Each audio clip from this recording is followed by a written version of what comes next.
what's going on? I'm Jackie Montgomery here with Jen Mueller, and I know things look a little different today, and that is because John Boyle and his family are celebrating a new addition to their growing family, and so he is out for this week. So you're stuck with us, sorry. But these are your key matchups. And first, we are talking about a healthy LOB going into Green Bay, something that we have not seen with this team over the last few years. How big of a difference is that going up against Aaron Rodgers, obviously a prolific passer? It's huge, Jackie, and I know that fans are looking forward to seeing Earl Thomas back out there. This is one of the games that he missed at the end of last year, and those numbers are well documented in what happened in the yards allowed in the secondary in particular. He makes a big difference.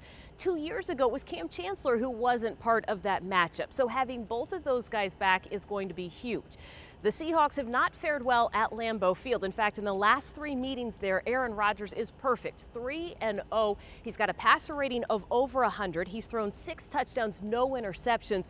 When you finally got that LOB back and you've got up-and-comer Shaq Griffin, you look for those numbers to change just a little bit. Yeah, that passer rating the last time they met up, Aaron Rodgers, I think, well over 150 is something ridiculous. All right, well, now let's talk about the trenches. Pete Carroll, when he was at USC, he always used to tell me games are won in the trenches. And let's talk about our defensive line going up against their O-line. Obviously, we have a new addition to the Seahawks D-line. It's going to be fun to see Sheldon Richardson out there. I mean, the smile on his face, the energy that he brings, and the size and his ability to dominate inside.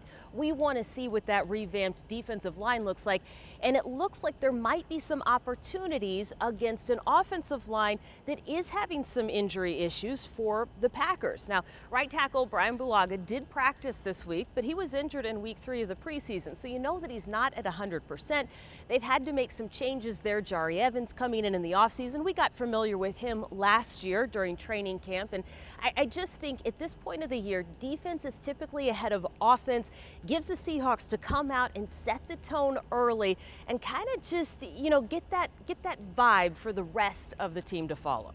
Now let's talk about Eddie Lacy going back to face his old team, but more importantly, this gives the Seahawks a chance to establish the run, something they obviously lacked last year. Exactly, and I think that that's going to be one of those keys. As important as defense is to the success of this team, it's also reestablishing that ground game, getting time of possession back into your favor.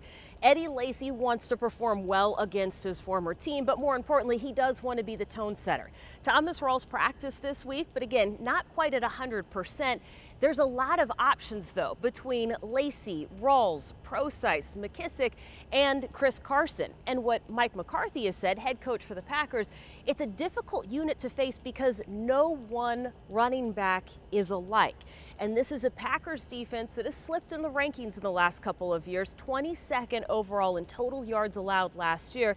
So again, some opportunities if you can hand the ball off, establish your offensive line as being stout, and just let the guys run up front. You also didn't mention Russell Wilson and the legs he can offer now that he's fully healthy. First time we've seen him fully healthy since week 1 of last year. So I think that this is going to add up to a lot of fun matchups. All right, well, you can obviously catch the game on Q13 Fox or listen to it on the Seahawks Radio Network with this lady here, Jen Mueller. Kickoff is set for 1:25.